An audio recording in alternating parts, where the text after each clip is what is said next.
Oh. Ooh. What's up, party people?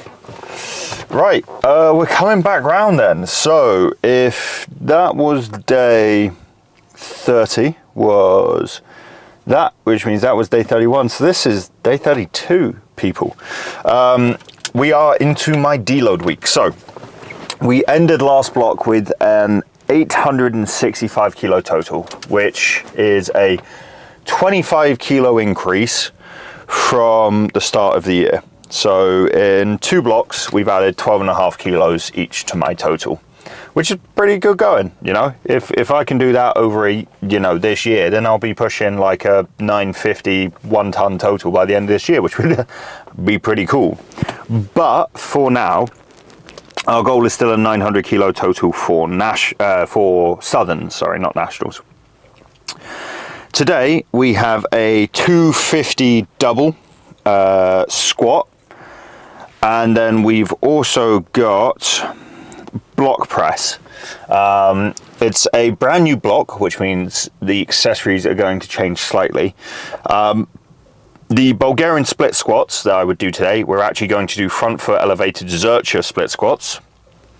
We'll keep the incline dumbbell bench, and then we'll see whether or not we do a final accessory. I might drop like the third accessory just to keep it short, sweet, and in that pocket of recovery. But yeah, that is basically how we're doing.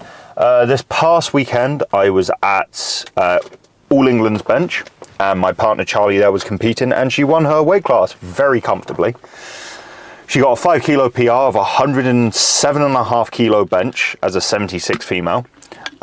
She did that at, I'd say, probably like an RP 8.5. And she got 3rd overall at the comp on GL points. So she is a strong ass bencher, a little bencher after me. Not that I'll take all the credit for that. But day 32, I think my goal for this deload is to get familiar again with some of my biomechanical movements. So stuff like the split stance, elevated front foot, elevated Zercher hold squats, there's going to be important. I think stuff like my incline alternating dumbbell, which you are all familiar with now, is important. I'll also get some short seated alternating lat pull downs, which are complicated, but I'll show you. And then I think the only other thing I might look at doing is adding in some rear toe elevated contralateral load Camperini deadlifts, which are complicated again, but I will explain them when it comes in due time. But for now, it's a sweltering 14 degrees here in Bath. I've got my pre-workout to drink, and we're back to squares bars. So the wisdom tooth pain I was having was actually a gum infection caused by my wisdom tooth coming through. Basically, when your wisdom tooth comes through, your gum will try and grow back over it. And in my case, the gum was basically sat over the backside of the molar. And what that means is some point in my sleep, I bit it, obviously causing myself a wound, and therefore that'll go infected. I've just finished my antibiotics and the inflammation's gone down, but the gum is still sat over the back of the tooth. So I think I'm going to have to give it one more day, see if the gum starts to recede at all. And if it doesn't, I will be getting just a little bit of surgery. And all it does is basically they take the gum and they either cut it or burn it off. I forget which is which. But yeah, they just sear off that bit of gum, get it the hell out of the way of my teeth, and I can go back to chewing like a regular person. Instead of an old person with no teeth, I basically have to like gum food to make sure I don't bite myself again. But yeah, that about summarizes it for today's session as far as I'm aware. I'm going to have this and the squares bar. No Panny C this time, squares bars all the way. And I will see you in there. Catch.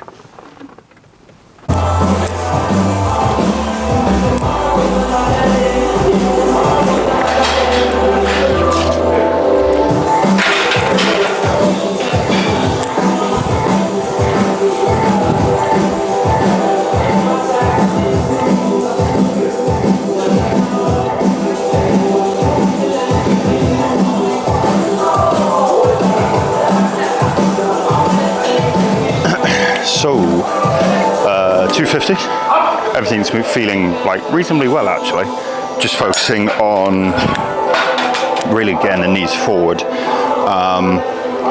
In a second you're going to see me hike up my shorts because I've nearly blown the ass out of these shorts twice now. not like gonna crap myself, just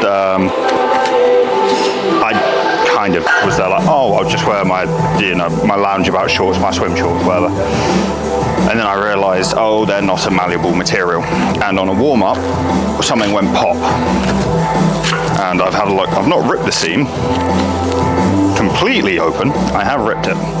So I'm gonna hike these babies up my ass crack, and then do this for a double. Enjoy.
Yeah, I move relatively easily, to be honest. Now that I know that the inner knee pain here isn't my tendons about to explode or my meniscus disc, now I know it's just inner quad weakness. I can kind of check off on it, because before I'd be squatting, I'd be like, ooh, he squat around this might be causing damage. Now I'm just like, no, just need to do more quads. Yeah, I was really happy with that, really stable. I'll be honest, the only thing I was worried about with these squats was blowing the bottom out of my trousers or shorts. Fun. To be fair, I forgot to set my back tension quite enough. I need to get just a little bit more like that, just to make sure that bar can't like kick me chest over. I think that's going to be like the main focus of these back offs. But no, that felt great. Like it just felt like I was fighting it, and that's what we want. We want to feel like I can fight it. In terms of back offs, giving this a deload, I haven't planned out my deload block yet, which is a bit silly, but I've been busy. So I'll probably take like 220 for a triple, maybe 230. I'll let you guys know, and I'll see you for that. Oh.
benching for, but it felt great. I felt like I could get my chest through more on that set of squats, and I think it helped with just as we get out the hole, not getting knocked over. Yeah, I think I need like an inch or two more of finding room so that my hips don't go into hip wink, because it's so minimal the amount that my hips go into hip wink like this. And if I can get rid of the hip wink, I will have a squat that I think I can finally start putting some serious weight through. So we'll see. It is very like literally just like an inch above depth, no hip wink. The second we hit depth, a little bit of hip wink, and that's the only thing that's like knocking me forward. It's the reason my squat is so slow, because I'm stacking really nicely, then I hit depth and I get knocked over, and then I'm now fighting out this new position. But really happy with how that set of squats moved. I think I might do another drop down 220 and then leave it there, or maybe drop down to 210. I'm not 5% off.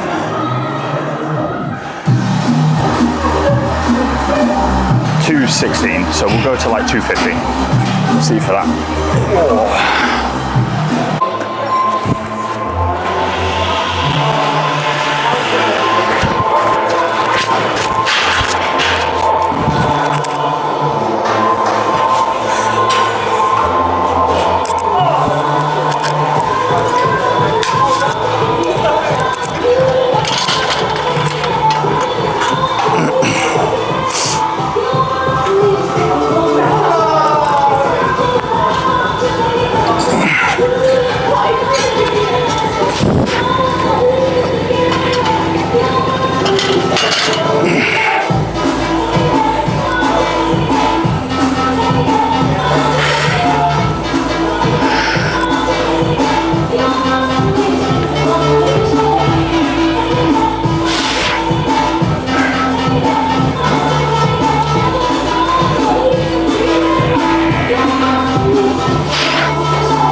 So the reason I have this box here is because I'm doing something called hook lying position, which means you elevate your feet so that your knees are above your hips, and it helps with bar mechanics whilst benching. Given it's a deload, I thought it'd be a good idea to use. I'll probably do this for like a set of 6 as top set, and then just some close grip back off work.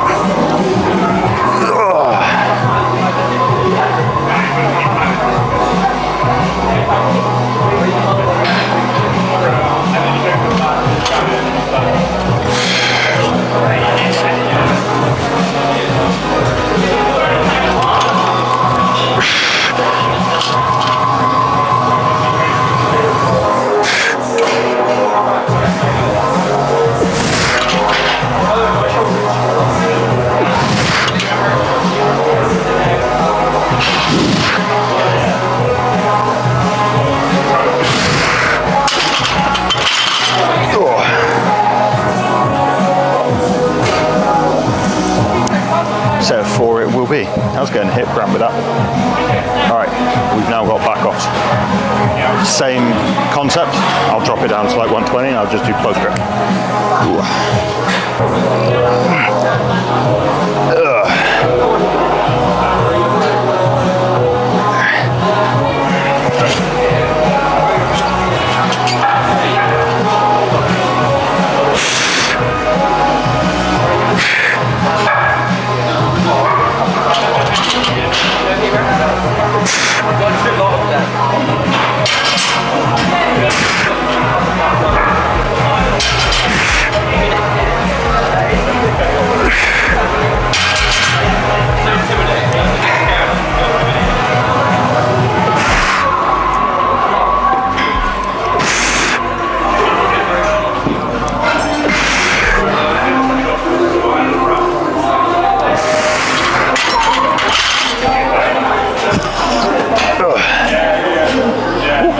accessory time.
right, well, whew, that's the end of that session done.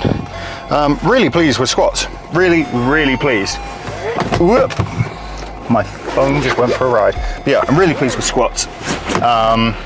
The stability element of them was there, and that's something that I really have been trying to focus on, is having just a reliable squat, you know, one that you can fight against because you have the ability to stabilize against it.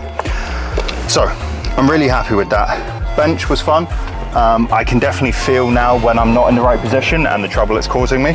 So I just need to make sure that I'm getting nice and high in my arch. But yeah, honestly, really happy with it. I feel better doing my biomechanical accessories, just like an overall healthier lifter. And I think that about summarizes everything. So that is the end of day 32. There's not much more to go over, but I'm really happy, and I'm looking forward to doing my variation sumo tomorrow and how that's going to go. So yeah, I'll see you for day 33. I hope your lifts stay big, your troubles stay small, and I'll see you for the next episode. Catch.